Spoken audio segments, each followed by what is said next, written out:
All right, guys. Thank you, everyone that showed up. Appreciate it. So my name is JD McCormick. I'm the chairman, president, founder of the American Healthy Alternatives Association. We've been fighting for hemp all over the United States for 4.5 years, since late 2020, early 2021. I think I saw something in the 2018 Farm Bill early enough that a lot of people didn't see. It is the national legalization of interstate commerce cannabis.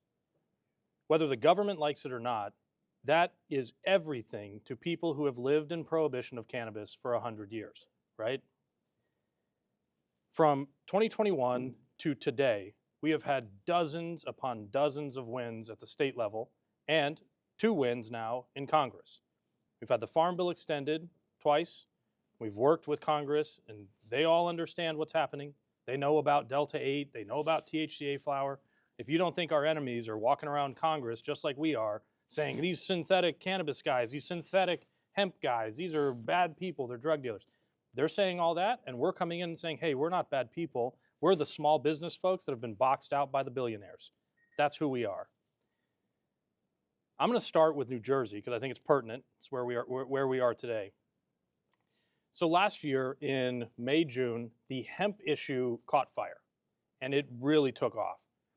In the last 3 weeks of legislative session, I identified a few pieces of the bill that were majorly problematic. Interstate commerce violations. They were trying to apply a marijuana state model where it's illegal federally, so they have to do it at the state level. They were trying to apply that model to hemp, a federally legal commodity. You can't do that. And when I identified that, I said, oh my God, here's a huge problem that we might be able to win in federal court. So in the last few weeks, of course, we did everything we could. PR, media, we did interviews, we had lobbyists, we had all the things. It didn't work. We lost. The legislature called us synthetic cannabis people, you're drug dealers, you're terrible. We hired one of the best law firms. You've also got a great law firm here, sir. But we hired one of the best law firms we could find and sat with them for several weeks and developed an amazing legal argument that ended up winning. We won in federal court and protected the state. In the weeks that followed that interstate commerce, dormant commerce clause argument, in the weeks that followed, the agencies came to the table. The governor's office came to the table. The attorney general's office came to the table. They all understood that not only were we willing to fight for ourselves, this dog does have teeth, we're willing to fight back, but that we have legitimate federal legal concerns. Federal law supersedes, right? Federal law is the overarching law of the land. It controls how we do interstate commerce. It controls how we do everything in the United States for commerce. In a meeting with the governor's office and subsequent meetings with the attorney general's office, the president of the Senate, the speaker of the House, they all articulated the same thing. They don't want these products in the hands of kids, with which we agree. Beyond that, there's nuance and policy discussions and what is a synthetic? How do you regulate synthetics to make sure there's purity concerns and there's no heavy metals and solvents and there's no leftover things that could cause cancer, all these things. In these meetings, I said to them, all we care about is protecting our small businesses. Of our, let's say we have a large piece of pie, 100% of an industry right now. If we lose 10 or 15% or 20% for synthetics or something the government doesn't like, but we get to keep 90% of it, that's good enough for us, right? I feel good about that. We get to keep our gummies. We get to keep our vapes if they're tested properly. We get to keep our flour. That's what we should be fighting for, not child-appealing labeling, not synthetics, right? Not these things that the government truly doesn't like. And if we can get there to common sense, right? If we can arrive at common sense, I think we will have done our job. The governor's office has been working with us. The AG's office has been working with us. The president of the Senate and the speaker of the House here in the state of New Jersey have helped us craft a bill, right? It's being carried by a representative named Karabinchek here in the state that, first of all, it's 60 pages long. It handles everything from packaging to testing to age restrictions and possibly a new tax. So in some of the discussions we're having, obviously the marijuana industry, the local entrenched marijuana interests, they give up tax money. They benefit the state greatly, right? The state loves tax revenue. It's one of their favorite things. They love spending other people's money, right? It's my opinion and the opinion of our lobby team here that if we can get a tax applied and we keep 90% of what we have, they will never put us out of business because they will get addicted to that revenue. They want to see us succeed, right? Now, on the other side of the argument, the marijuana folks, I've talked to some of them locally here, and some of the alcohol folks. The alcohol folks and the unions want to make sure that their jobs are protected, right? They want to make sure that the three-tiered system has access to hemp beverages. We agree, hey, you guys can sell it, no problem. But in that process, we have to pay very close attention to make sure we don't give up too much to them. And on the back end, they have great relationships over decades of alcohol legalization. They could take over our industry very quickly. So we have to be very careful in how we articulate that. If you're not familiar with the three-tiered system in New Jersey separates manufacturers, distributors, and retailers into distinct categories. You cannot have ownership of more than one of those entities. If you're a manufacturer, you can't own a distribution house. If you're a distributor, you can't own retail, right? This is how they bifurcate and separate out their manufacturing processes and the retail consumption. If we give the three-tiered system here in New Jersey too much power, right? They've always been one of the biggest political donors. Their alcohol has been safe in New Jersey for decades. They will take it over. And if that happens, all the small businesses go away, the unions and the distributors take over, boom, you're out of business, and your local liquor store becomes a dispensary. So we have to be very careful, but we want to make sure that hemp beverages have an outlet. And the alcohol guys have all the distribution. They have the trucks, the delivery trucks, the infrastructure, the pallet jacks. They have all the infrastructure to sell drinks. A smoke shop doesn't have that, right? So USPS and FedEx can't ship a pallet of drinks easily. It gets very expensive. So in doing so, in navigating that, in giving up what we need to for alcohol and trying to cut deals and make sure that the marijuana folks are happy, the alcohol folks are happy, the state is happy with their tax revenue, in all of those discussions we've had over the last 6 months since we got our injunction, it seems to me that we might actually be able to pull off a bill that looks something like the Tennessee law in 2023 that created the best open market cannabis system in the United States. Full stop. If we can pull that off with tax revenue and with the concessions to the necessary entities, marijuana and alcohol, in the next 60 to 90 days, as we get closer to the end of session here in New Jersey, June 30th, in the next 60 to 90 days, we could see a sea change in how hemp and or cannabis operates in this state. And it could be protected because there's really, in my mind, two outcomes. Either we get a regulatory bill and we're taxed, or the bill doesn't pass and we're in status quo how we are right now with no taxes and limited regulation. It's my mind and the mind of others that I think we can get there. We have a very solid lobby team. They're great. They've been working the issue. And our attorneys are confident in our legal defense. So I think we can get there. I'm going to move to Pennsylvania, and I'm going to open it up at the end here for questions and answers. So you guys, we can bring it back to New Jersey, but I just want to go down the list real quick. In discussing New Jersey, we also have to consider Pennsylvania, right? It's a close neighbor. They're getting ready to pass recreational marijuana. If the hemp industry that currently exists in Pennsylvania does not engage in that recreational marijuana initiative and that legislative process, they could ban all of hemp and then take it over back into the dispensary system in the largest neighbor you guys have, right? That is a humongous problem from not just an electorate position, obviously it's a swing state, a lot of Republicans there. If they take it over, you could kind of see a sea change and a shift back the other way. So you've got some electoral concerns and you've got a legitimacy concern. Florida did not pass recreational marijuana.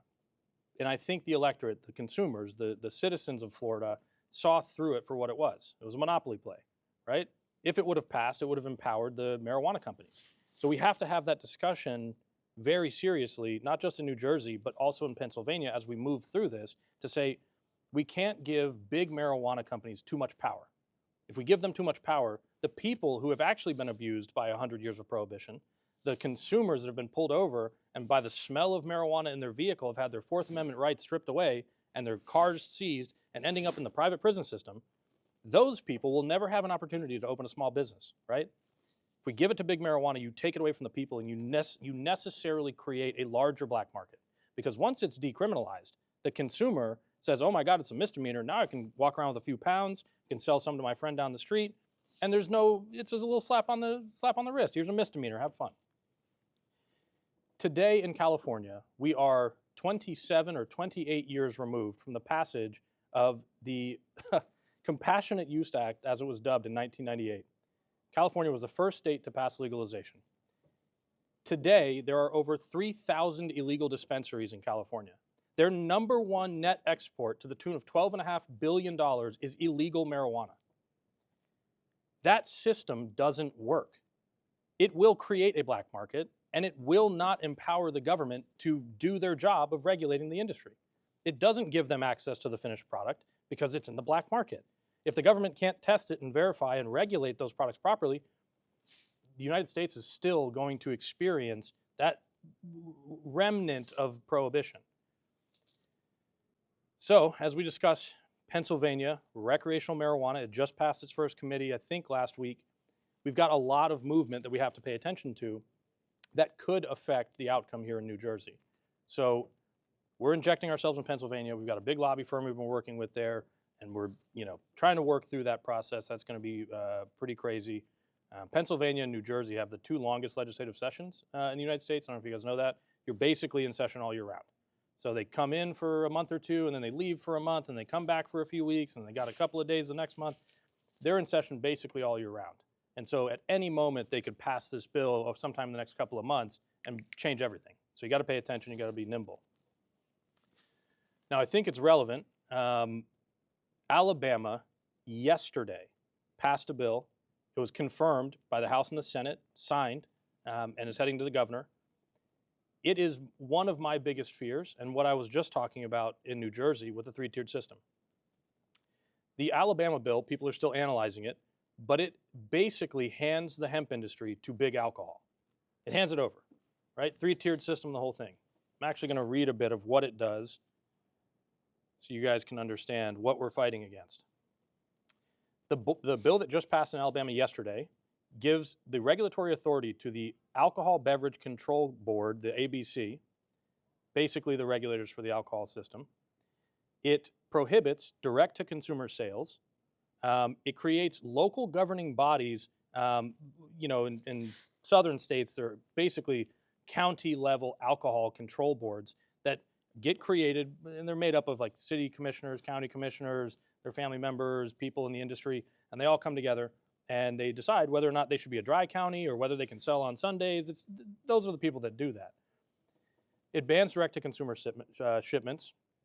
It says you can only have 10 milligrams per can and 4 cans in a package or 4 cans in a carton. It basically hands everything over to big alcohol and creates a 10% retail tax. If that is allowed to pass and goes unchallenged in court, that tax revenue, 10%, the banning of direct-to-consumer sales, and the takeover of the system by alcohol means it will become entrenched, and you won't be able to challenge it.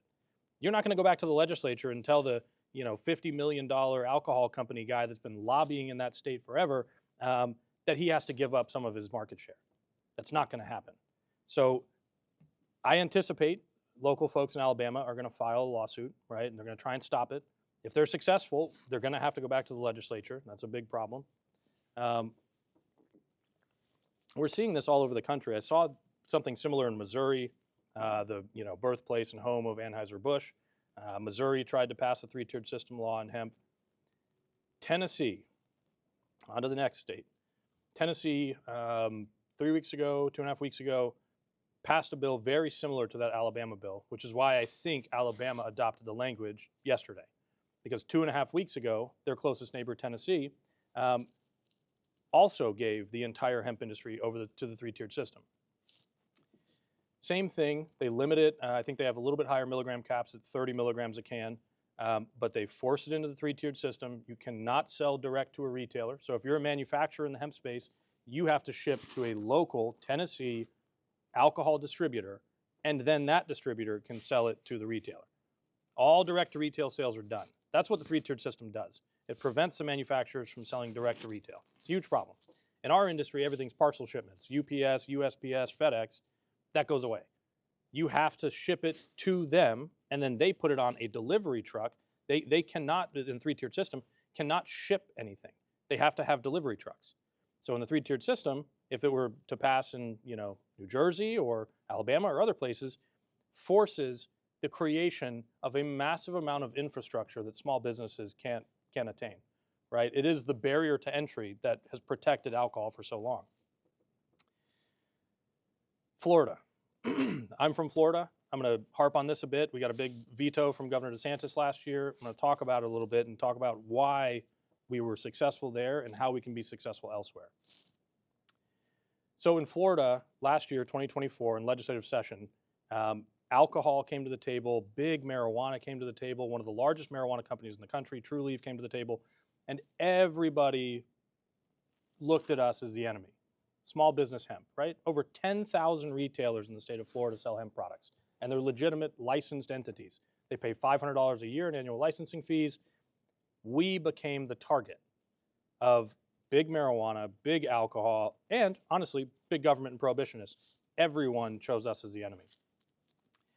The bill passed. We fought our asses off. We spent a lot of money. The bill passed the legislature. From the passage of the bill in late March, mid-March, from late March to late June, that 110, 120-day period was the most stressful period of my life. I gained 15 gray hairs in my beard that I had never had before. I probably lost half an inch of my hairline. I lobbied the most powerful populist Republican governor in the United States to back the blue, law enforcement, no drug dealers, kick out the illegal immigrants. I lobbied that man and said, sir, please let us keep selling our drugs. That is insane. I'm telling you, everybody called me crazy. All the big brands that are down there that I talked to, and I said, hey, we need to do this. This is the right idea. They said, no, we'll just save our money. We'll do a federal lawsuit. The problem with a federal lawsuit politically is that you are telling the state you're not there to play ball. You're not there to be a political friend. You're there to fight them tooth and nail. I said, we have to get a political win. This industry deserves the legitimacy that comes with politics. We deserve it. After 100 years of prohibition, millions of arrests, all the people that have smoked a joint in their life, right? Cheech and Chong came out in 1978, for God's sakes. This is a cultural movement that we have to protect, and we have to be legitimized through politics. We can't just file lawsuits and hope we're going to win, because I'm sorry, but state governments don't care about your lawsuits. They'll come back next year. They'll call a special session. They will pass a law over and over and over again until they bleed you dry of your resources, and then you're out of business, right? So I went to the most powerful Republican back the blue governor in the United States, and I got a veto. From that moment to today, I have felt an immense sea change that I can't even describe to you. I go into states now, and I say, hey, the most powerful Republican governor in the country vetoed the bill that would have banned hemp, and he backs us now, right? Maybe not as much publicly. He did say a couple of things in a few interviews, and he does support small businesses. But now when I go into a state, we're legitimate. We're legitimized by the action of one of the most famous politicians in the country. That is insanely important, because now this year in Florida, now I'll talk about today in the last 90 days, legislative session in Florida is 60 days long every year. It is a sprint from start to finish. It's about 8 weeks. And the first 6 weeks are mostly policy. It's committees, it's meetings, it's hearing bills, it's amending bills, and the last week and a half is usually budget, right? This year, for the first time, and I talked to several House reps that said this is the first time they've ever seen this in their careers, the Florida House of Representatives convened a work group, a study group.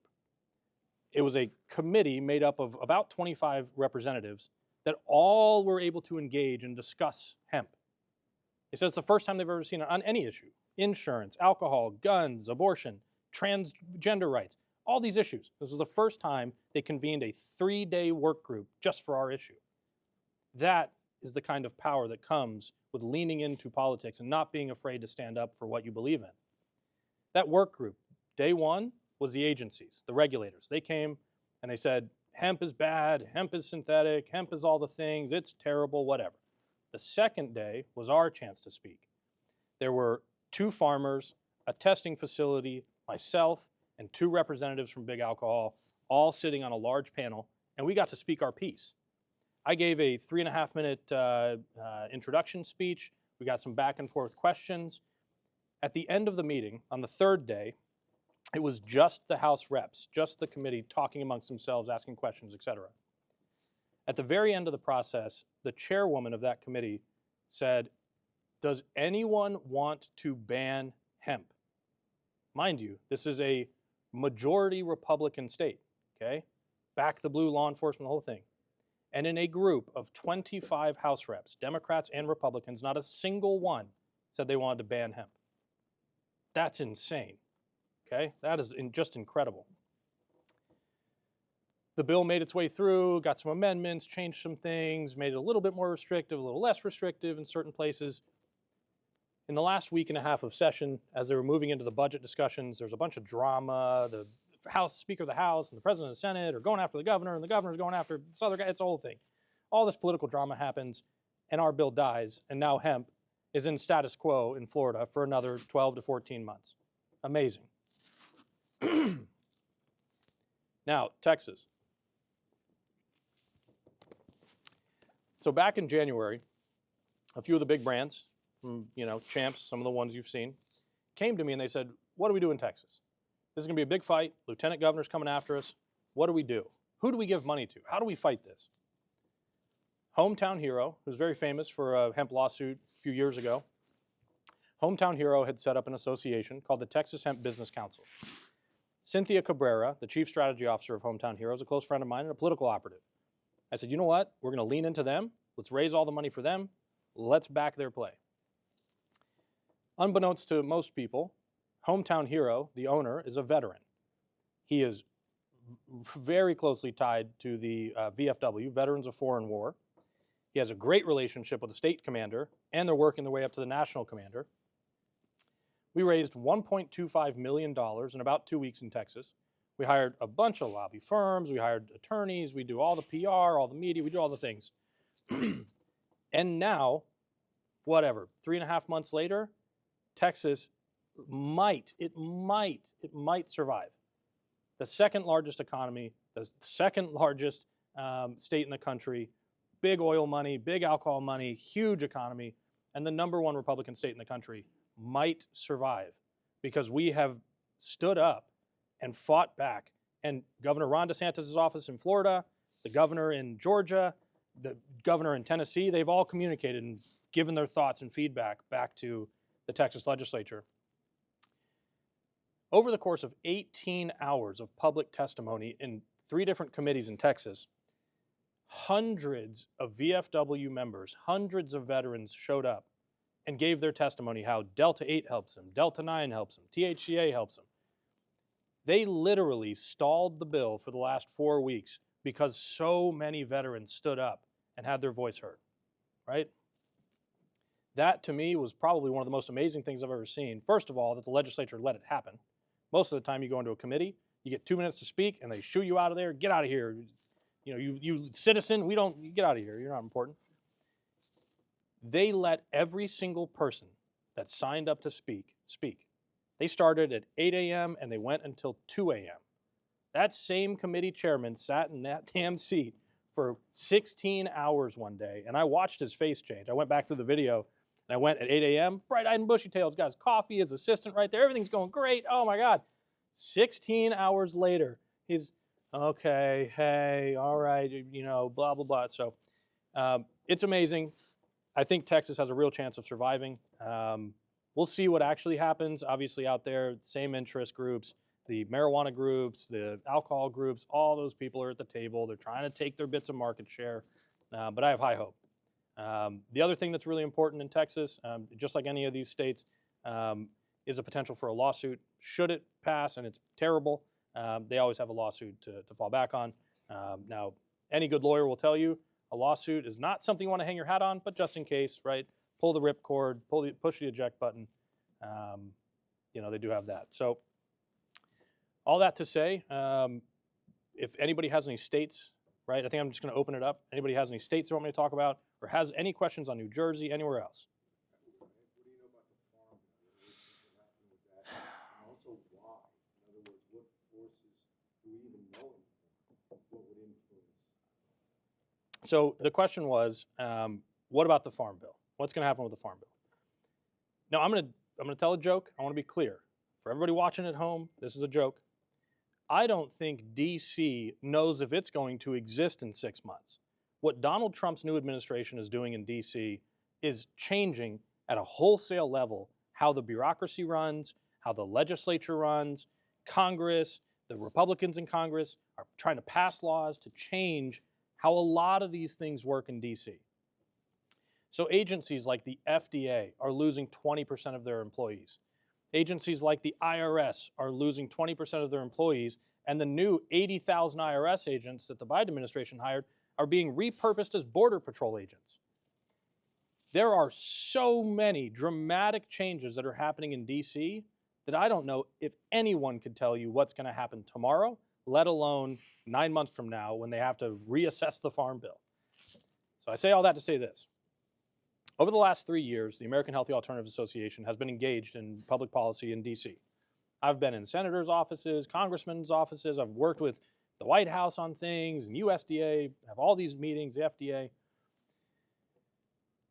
I would argue that the fact that the Farm Bill has been extended twice in and of itself is an action, whether or not they agree with the actual technical language, the hemp definition.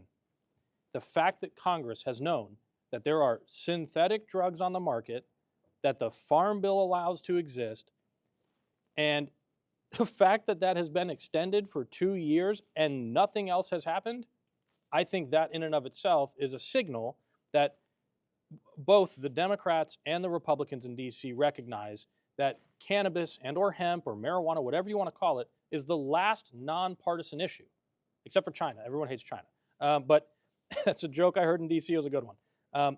But this is the last nonpartisan issue, right? There are blue-haired liberals in every city in America that smoke weed, and there are jacked-up truck rednecks out in the sticks that smoke weed. It's nonpartisan. We all agree, hey man, weed should be legal. How do we do this?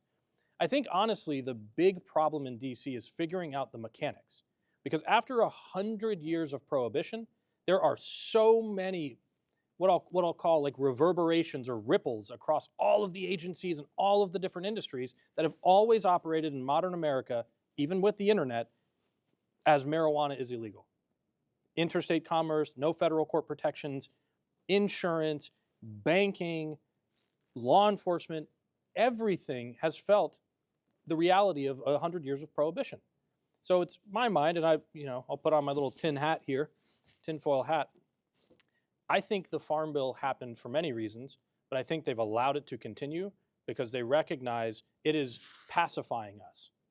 As an industry, as a group of consumers, as citizens of America, the hemp industry is pacifying the need for the black market to cease to exist, legitimate commerce to occur, small businesses to engage in cannabis commerce. They felt it bubbling over in 16, 17, and 18 as California, Oregon, Colorado legalized cannabis, but only gave it to the elites. Those little people on the bottom were saying, what do we do? Farm Bill passes 2019, 2021, 2022, 2023. All of these years of THCA flower, Delta-9 edibles, tinctures, vapes, etc. I think everyone in government's going, oh shit, this is a great opportunity to just let that grow a little bit. And then when they make their decision for Schedule 3 or descheduling, they can use the Farm Bill as the vehicle to deschedule marijuana. They literally could. They could use the Farm Bill and say, you know what? Hemp is now defined as 1% Delta-9 THC 30 days prior to harvest. That would almost immediately legalize all cannabis. And if they do that, problem solved. It's descheduled.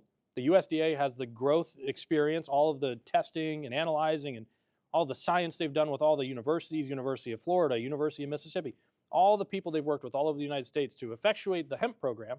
They now have all that research data and effort and trial and error to bring over to cannabis. So they could just simply say, hey, you know what? USDA regulates the growth. We bring in the FDA or the TTB, which is the alcohol agency, or bring in some other entity. Maybe we create a new one to regulate cannabis, retail, distribution, et cetera. So I think the Farm Bill, in my opinion, is at the center of this debate. I think the marijuana guys might argue that the DEA and descheduling and rescheduling is the center of the debate. I think in talking to some of the Republicans in the Senate, some very prominent libertarians, you know, some people connected in the White House, that the Farm Bill could be a real avenue for them to realistically reshape cannabis legalization in a way that works for everyone. So that was a great question. Sorry I didn't mention the Farm Bill.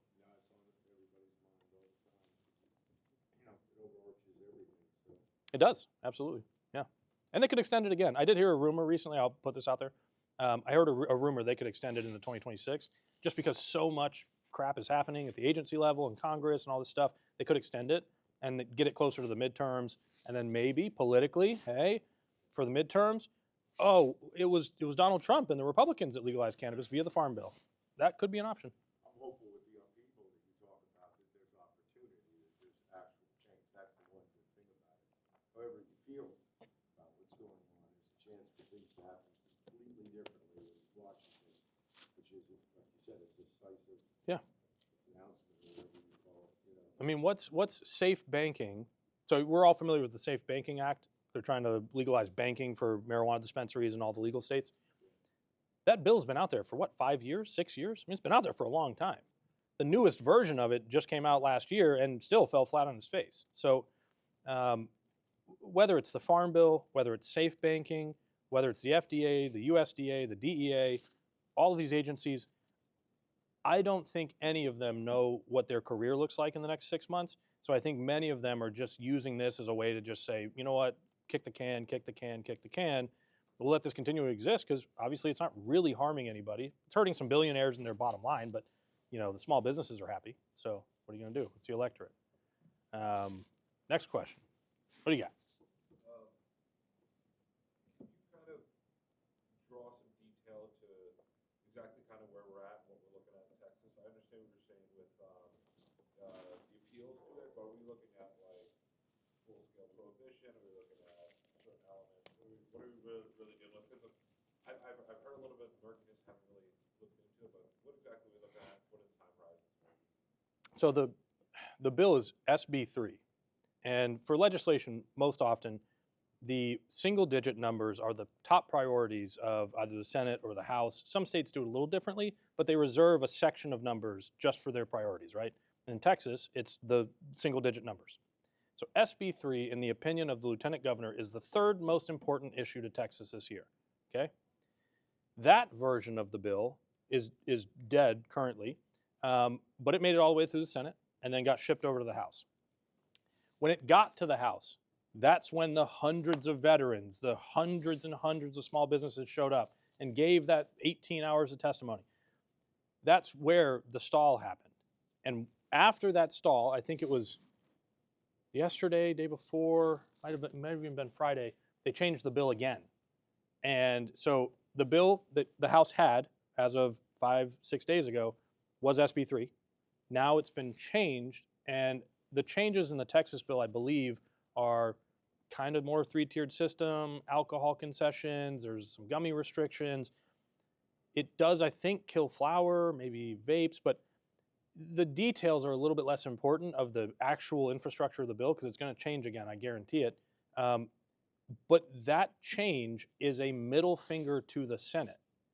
The Senate, in almost a unanimous vote, sent that SB 3 in the total ban language version to the House. And the House said, whoops, we just kicked a hornet's nest. Here comes the VFW. Here comes a Wounded Warrior Project. Here comes all these people. This is a huge problem for our veterans.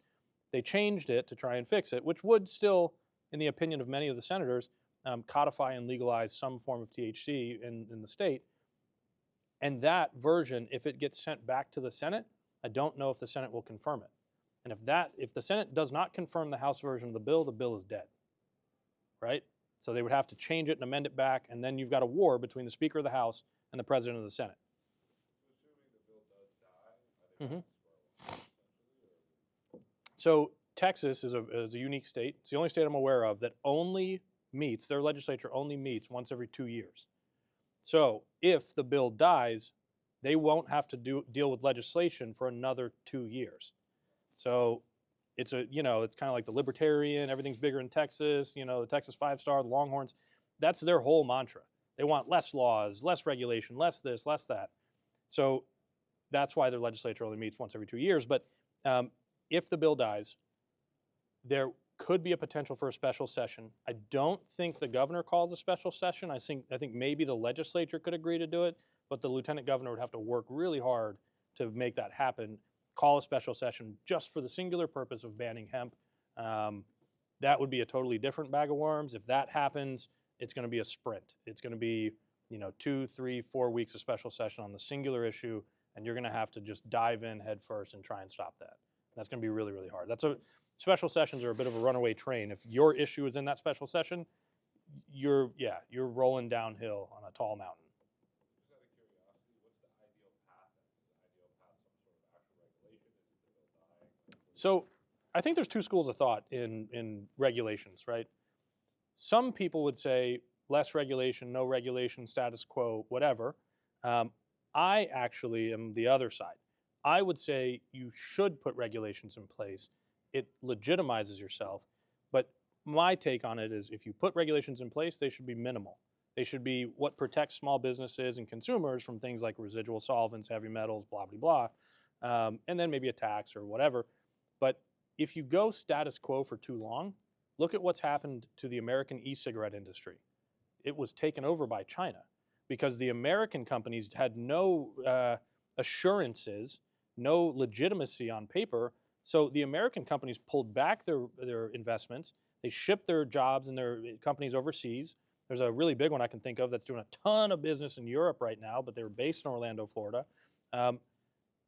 If you don't give the American citizenry and the American industry assurances that it can continue to exist and you can invest in it, all that happens is the black market skyrockets. China comes in and other countries come in and ship products into the country, and you've created a much worse problem, which is one of my arguments in Congress is, basically if you ban the hemp industry, the cartel is going to keep growing weed in the foothills of California. They're going to keep shipping that cannabis all over the United States, and there's nothing you can do to stop it, right? What are you going to do? You're going to imprison people for cannabis again? Are you going to pull out the cannabis Gestapo? I don't think that's politically prudent for you to do. So I would say some regulations is good, but you just can't, I'll boil it down. You just can't create regulations that make the barrier to entry too high that small businesses can't participate. Because if you do that, you necessarily create the black market, right? That's the California problem, right? The regulations and barrier to entry is too high. You end up with 3,000 legal dispensaries, and your number one export is illegal cannabis.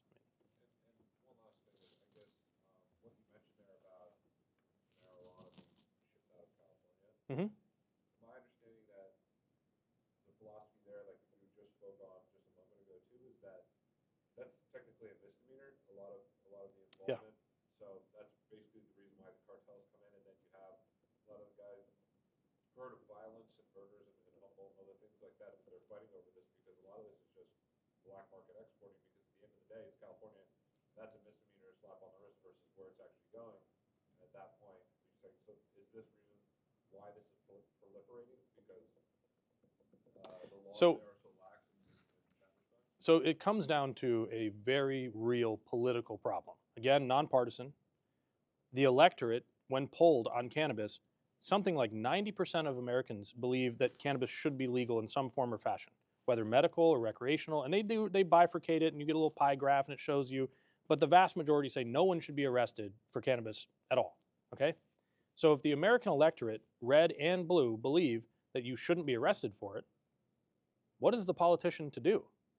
Either you legalize it, you regulate it, and you protect the consumer from pesticides and heavy metals and bad stuff, or you leave it in this weird quasi-legal but not regulated, and people are just smoking whatever the cartel grew in Northern California, which is where we're at today, right? And so the hemp industry and the 2018 Farm Bill presents a very unique opportunity to lower the barrier to entry, create unlimited licenses for retailers, distributors, whatever, and create a real free market.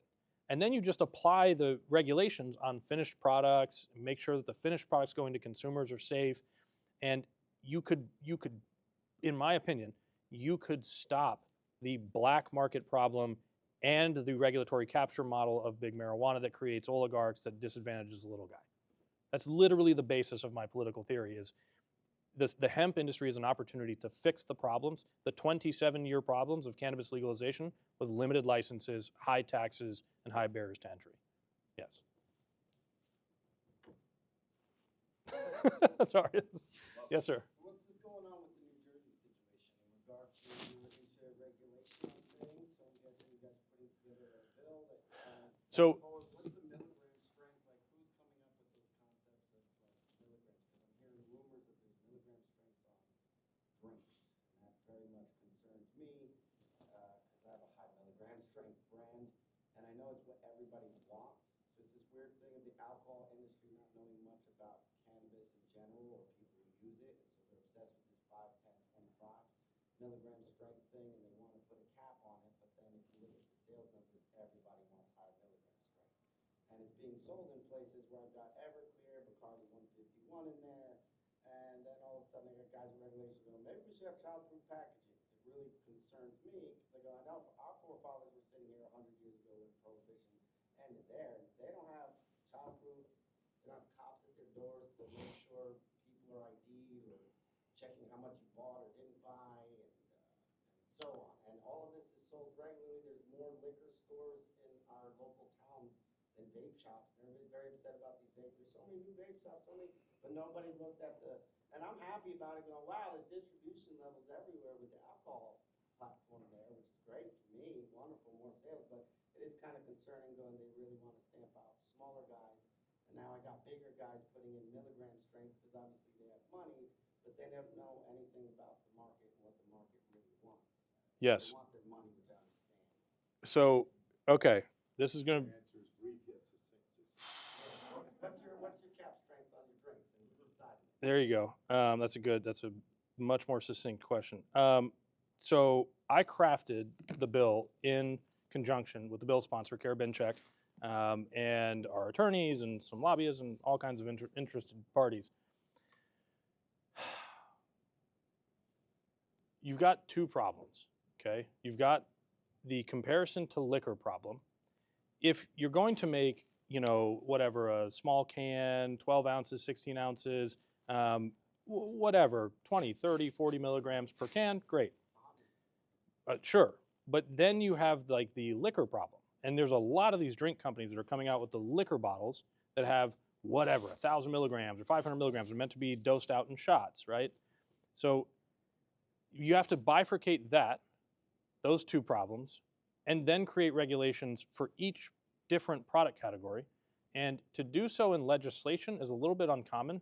Oftentimes what will happen is a piece of legislation will be 10 pages, they hand it over to the agency, and the agency takes it and expands on it and makes it 100 pages. That's called agency deference. It's a whole thing, agency rulemaking. Problem is federal law, Chevron deference is the whole background. But to get a reasonable milligram cap, which we would call reasonable, 50, 100 milligrams, you have to understand that the legislative process is a giant, very fancy debate club. What I am good at and my favorite pastime is debating people. That's what I do. I love to debate people. Get me in a room, I will run circles around most people. When debating this issue, the marijuana industry over the last decade has pigeonholed themselves, backed themselves into a corner by doing a bunch of research to show that 10 milligrams is good, 5 milligrams is good per serving. So there is an entire body of medical research and scientific research to show that the human body actually should only take in 10 milligrams per serving and whatever. I'm going to give you an example, and this is one of the ones I use. The state of Minnesota, 2 years ago, passed a bill that said basically only hemp drinks are legal, and those hemp drinks are 5 milligrams a can. I talked to a gentleman a year ago, 8 months ago. His wife is a legislator. He is a lobbyist. I talked to him, and he said his wife and the female legislators club that they all hang out in say 5 milligrams is not enough. The legislators themselves that are using the product are saying 5 milligrams not enough, okay? If that's true, And the medical research and the scientific research that marijuana did was only to advantage themselves in creating that high barrier to entry, high price per milligram cost to the consumer to really shore up their bottom line so they can sell more cans and more units. If that's the case, then it was purely a profit-based decision. That entire decision tree is based on making more profit per can, more profit per gummy, more, the consumer has to buy more and more and more. So the legitimate logical decision would be, what does the consumer actually want, right? Where's the consumer's breaking point? And we're finding that in the hemp industry. The hemp industry is basically a trial and error for what the consumer market actually wants, right? So in states like New Jersey, where you have cannabis and you have hemp coexisting, the consumer is going to the hemp store. They're not going to the marijuana dispensary. They're going to the hemp store because their price per milligram is much lower. They can get 500 milligrams for $20 at the hemp place. They go over to the dispensary and it's $20, $30, $40 for 100 milligrams, right? It's way more expensive. So you have to balance those two things, the body of science, scientific research, the economics the marijuana industry brings to the table, because they always bring the economics. The marijuana industry has great research and great data from all their dispensaries because they are the most regulated retail stores in the United States. They can bring all the sales data, they can bring their demographics, they can show you who's who, what their age group is, how much they're selling. So when they come to the table for this debate, they're coming prepared. I'm coming with a different set of facts, a different set of reality that shows our consumers want 50 milligrams a serving, 100 milligrams a serving. These people are concerned about the real world economic decision that they're making, right? And if those two things don't match up, the legislature, this is their job, is meant to sit down and discuss it amongst themselves and try to come up with the best outcome. The legislator's job is to take in the 2 or 3 or 4 different points of view and their perspective and create a law on it. I'm generally pretty good at winning those debates, but that's like the basis for it, is to start somewhere that everyone can start, right? This is where we start our bill. Go and debate it, go and figure it out, go in and find that milligram cap and argue it. And so we've been arguing it successfully here in New Jersey, but you never know. What's your milligram cap that you came up with, I guess? I think hold on. I can't do Control F on my phone, but I think the New Jersey bill is 50 per serving. How do I get you to change it? How much money does it take? We're the ones that kind of brought this together at the end of the day when Jersey became with the SB 3235. There's about 4 of us that were here, 2, 3 of us in this room that really brought a lot of big dogs to this table, and we brought a lot of money to your fight and to your group.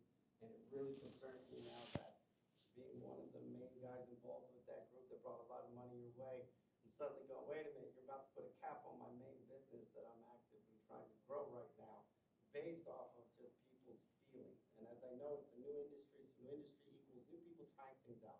But then equals tolerance level starting to grow, just like alcohol. Started out with beer, wine, next you know, people putting things in contraptions, distillating things, you got people drinking all kinds of different kinds of moonshines and Everclears and so on. And so with that is you got a new industry here, and so people, some people use the 5 and 10, but then you got people like me that use regularly all the time, and 5 and 10 does absolutely nothing for me. I need at least 100 to even waste my time with anything, and I know I'm not the only one out there. So it's very concerning to me suddenly that somebody's in the room with me, we're both in the room, and somebody's like, you shouldn't have that 100 milligram, you're a bad person. And I sit there, I'm like, who the hell are you? That's really weird. And I gotta go into a store, and they're selling 151 in Everclear that kills people regularly. Oh, yeah. And then we have to go, no, we gotta keep it at 50. Can't So- let it go past 50. That's crazy. Can't have it go past 50. It's too high. It's too much. So I'll tell you this, in years, and I couldn't find it, I think it might be 50, and we can argue for 100. I'm on your side, let's be clear. I just had to start somewhere, put it on paper. I am happy, and nothing would make me happier than if we could just sell THCA flower all day, no regulations, no taxes, just have a great old time. I would love that. That would be my ideal world. But we got to live in reality, right? Big marijuana killed our industry in New Jersey last year. Literally 11 months ago from today. So in that reality, you got to start somewhere. And it's not it is my job to argue on your behalf, but it is not my job to create the laws in New Jersey. It's the legislature's job. And they're going to tell you, hey, that's great. You want 100 milligrams? Great, cool.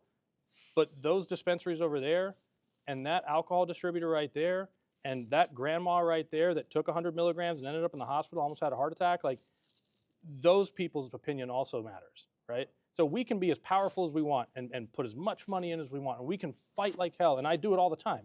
But those legislators are going to have legitimate concerns from mothers whose children had a psychotic break because they ate 100 milligrams, they never tried it before, all that stuff, the hospital visits, the overdosing, all that crap. So we have to, at some point, decide or make a decision what number is reasonable. Now, I tried to put a big number on it, just 50 or 100. If you ate 3 or 4 gummies, you get what you need, right? But I was trying to think. Depends on the person. I mean, Well, I agree. Hey, I agree. a small woman versus a large human, you know what I mean? Like, We have Oh, yeah. ladies that come in all of our shops that could like muck a 100%. imagine, and to take that away from people, Mhm. I've got a lot of people that use it. It's not supposed to be medicinal, but people on just an affordability route. Mhm. They need things, and just Yep. from just an availability route. You go into some of these places, you can't get. You go on the medical route, you can't CBN, CBC, CBD, all these other fun cannabinoids that we come out with, and then on the milligram strength, you can't get it. And you got people actually dealing with, I don't know, New Jersey, just in general, start with that. So to put caps on stuff is very strange to me, just from the idea of like, I don't know, I'm a human, you're a human. 100%. Who are you to say? And I get we have to start somewhere. Right. I would say start at 200. Yeah. Start Yeah. higher. And I mean, just looking I at could only the drink like milligram 5 milligrams at its clip, is mind you. Yeah. But I know women, older women, like steadily coming in, like Oh, dude. normal every day. They drink them at work. You know? Like, My girlfriend has idiopathic genetic epilepsy, so she has grand mal seizures. She can take gram dabs to the face, whole gram. She'll just scoop it in, drop it in, and boom, and then she'll do another one 30 minutes later. I could never, dude. I'd end up in a hospital. So there are differences in form factors, differences in again, like what is appropriate for a can, what's appropriate for gummies, what's appropriate for vapes. Vapes, I'm going to say we need way more, right? Like those opinions matter, and you should absolutely engage in the process, right? I don't know if I've talked to you in a long time, but yeah, like- like I said, I'm the guy that I'm not on the thread because I'm this jerk. But I'm the flip phone.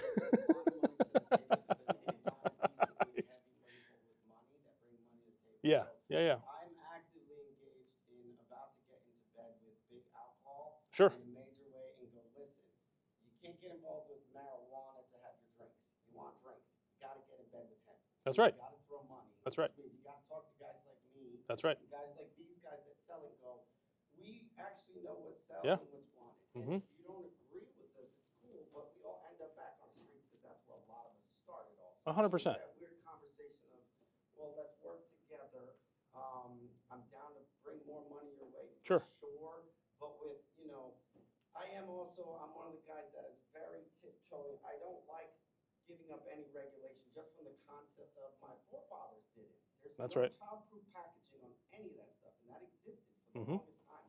And I'm watching it now. I got co-packers trying to sell me on childproof packaging. Going, oh, it'll be great. Your can can close again. So I'll say this in our defense, two things. There is such a thing as political strategy. Okay, so we might start here, but we're okay, and this is actually what puts us in kind of control in the driver's seat here. We're okay with status quo. Alcohol is not okay with status quo, and marijuana is not okay with status quo. We are. So if nothing passes, hey, we're happy, right? So there is political strategy in stepping out in front of the issue and looking like responsible business people and saying, hey, these are all the regulations we want. What do they want? Oh, they just want to take it all for themselves? Well, that's fucking terrible. All the Democrats in your state are saying, whoa, we need more inclusivity. We need more people involved in this process, right? So our regulations limit nothing from a business perspective except for maybe the caps, right? Or the childproof packaging. But we look like legitimate, responsible people coming to the table with that. Now, hey, listen, over the next 60 days, you want to bring that position? I'll argue for it. 100%. That's what I'm here to do. I'm here to say, hey, listen, I've got 2 stores, 10 stores, 50 stores, 100 stores. Their number one selling product is 150 milligram per gummy container of gummies. I'll go and argue that. No problem. That's what I'm here for. But in drafting that bill, and after the lawsuit, I got to say, after the lawsuit, a lot of people just went silent. Like, oh, breathe that sigh of relief. Yeah, like we're safe. So, I'm kind of wonky. I'm a bit of a nerd. I just sat and crafted the bill. I took the Tennessee bill, right, from 2023, and the Florida bill, and worked with Karabinchek to help him understand kind of what we're doing and how we can do this. And we got a bill drafted, and it's great, right? But if you want to make those numbers higher, let's go and argue it. But you got to start somewhere. But here's my thing. If you just say, hey, we're not going to engage at all because we found one bad thing, that is our industry's problem, right? We got to go and engage. I love it. I love it. We raised the money and sued everybody, which is great. I'm also interested in the idea that a lot of people may not know. Some people know that hemp, big pharma's also at the table with patenting hemp. They patented Delta 9, patented CBD, and Delta 8, some of those CCT guys. With that, those guys should be shelling out money, as I know it. Have you talked with any of those guys yet? So, yes, I won't tell you his exact job title, but I've worked with a very high-level guy at a pharmaceutical company. I've talked to him at length. Their position, what he said to me, is they're kind of on the edge watching it. Like, you got 2 problems from big pharma, big alcohol's perspective, and big tobacco's perspective. You have legitimacy and longevity, right? So the public narrative is almost there. The legitimacy aspect is almost there. But the long-term stability of the marketplace for companies that have publicly traded interests, they have to have stability. And, whether it's large economic growth initially after, some of the big venture capital firms come in and Wall Street guys come in, they need stability that they can grow into, which is why the Safe Banking Act, which is why legalization needs to happen at the federal level first. Now, we're on the side saying, hey, we are legitimate, but then the guys who are not federally legal are saying we're not legitimate. And so you've got this whole war happening going back and forth where the federally legal interstate commerce protected industry is being belittled and chastised for existing by people who want that publicly traded money because they have large corporate MSO structures and all this, international Canadian stock market money, all this stuff. That is, I think, the crux of the problem. Like big pharma and big tobacco and big alcohol, all of them have been sitting on the sidelines. Now big alcohol's coming in because the drink sector is blowing up in their opinion. They're losing 5 to 10% year over year post-COVID. Generation Z is using alcohol less than any prior generation. Alcohol needs to come to the table because they are seeing that decrease in revenue, right? Makes sense, totally, from a business perspective. But what they are doing is spending political capital to do that. That's legit. Like they are absolutely spending real political capital to try and come in and take hemp. That's a lot. I mean, you're saying guys that fly around in G5 jets that have owned alcohol distribution rights in Trenton and Jersey City and Manhattan for the last 40 years, their families have made all this money. Those people are coming to the Capitol personally and saying, I want this hemp issue, I want this hemp. Those are the people we're fighting. We're fighting literal billionaires, right? So when we say, hey, 200 milligrams, 500 milligrams, we have to fight for that because those guys want 10 milligrams. They want to sell more cans. We have to go up there and say, hey, we represent 1,000 stores. We actually believe you need it to be 100. So it takes effort, right? So big pharma, I don't think they're coming to the table anytime soon. I think national legalization really has to happen first. And by the way, a process patent, there's a couple of those out there in the world. They're not super valuable because there's many ways to extract and make things and stuff. So if they had like a patent on Delta 9, like the molecule, that'd be a problem, but they don't. It's process patents and different machines and different temperatures and this kind of crap. So, but if they do come to the table, just hope they don't kick us out of business. If I had to, Church, I think the better move, if we're gonna live in reality, which they don't, and I think to get real solutions, you have to have a real assessment it's not gonna get functional, it never has been with cannabis. And due to lack of awareness, they still don't get the difference between hemp and marijuana. And they don't understand the issue of dosage, they have no idea what like pharmacodynamic and pharmacokinetic profiles are with regard to cannabis, which is what we're saying. And I don't think anybody's educating them properly, I'm not saying people aren't trying, but it's difficult. So why don't we just look at it and accept it's gonna be, it's gonna be a mess like cannabis always is, and then make our conclusions from that reality, like what can we do? For example, you just don't have the resources and the wherewithal to help the people that are getting by with the matters as well. By the way, added into this too is that right now, these men and women that are human beings are dealing with real problems, are down, where are we, we're not so far from down in Trenton, dealing with like a real $5 billion shortfall, not money they can shift around and play games.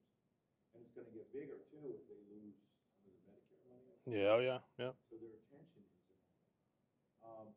I'm not saying I know the answers, but I'm saying I see a lot of mistakes in this industry for the last 8 years from people who keep thinking that the narrative controls, and it doesn't, even for the people who control the narrative, if that's making sense. Yep. Because the reality is just getting too overwhelming, too big, too, real. It's even crushing the narrative. So it's living the reality. So he's exactly right. One last thing. Yeah. Example. I've been saying this in the past. I've been saying anything I can to get heard up there. It doesn't matter, legislator, whatever association adult use. It doesn't mean you have to like it. It doesn't mean you have to accept it. But if you're going to live in reality, the illicit market, and treat this as a market, it's like you're going into business with a store and Walmart always exists. There's $1 billion, multi-billion that's been around for hundreds of years. It's bigger than you now. It's going to be bigger 100 years from now, right? You're not going to get rid of it. Quit saying you are. When you don't have to accept it, it's hard for legislators to do that. I get it. But how do you live within that? They never came and tried diplomacy with us, right? They could have, and not created a mess because they got nowhere with the statute. So just to bring it, I'm not saying I want to figure it with an answer, but I'm not saying it is the answer. But I'm saying I think we got to start thinking that way. Do what we can where we can. So with the dosage limit, they just don't get it. There's lots of reasons, including wanting to make money, but I don't think they don't get it. They don't get that it's not going to be healthy for their industry because 10 milligrams doesn't work. People aren't going to buy it. That's right. Right? It's very quickly going to be. So right now, if we accept the reality of that, one of the things that could happen is you could get play, particularly if you're manufacturing, that you give them liquor stores with that dose and look for the higher doses through the AU. That's actually a good point. So just an example. yeah, alcohol stores, specialty stores sell the liquor, the 151. The gas station sells the beer and wine. So that's also another concept. Or adult use or licensed dispensary. Yeah. 100. Yeah. Then we bring them into it, that type of thing. So The issue is you take a federally legal industry and force it into a federally illegal industry. It's a whole thing. But all that to say, there is a humongous multi-billion-dollar shortfall in the state of New Jersey. The government here spent too much money. They're not taxing enough. They need more revenue. There's all these problems with their budget. They're looking to make up revenue, right? We had an economic impact report done on the state of New Jersey in the last 6 months.